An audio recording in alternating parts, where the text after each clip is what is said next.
Meaning of downsizing. Downsizing. Downsizing. Downsizing.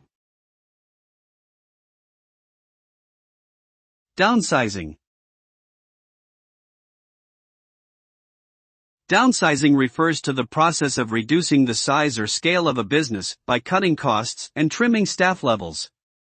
The purpose of downsizing is often to increase efficiency and profitability, but it can have negative consequences for employees who lose their jobs. Downsizing can result in a more streamlined and agile organization that is better able to compete in a changing market.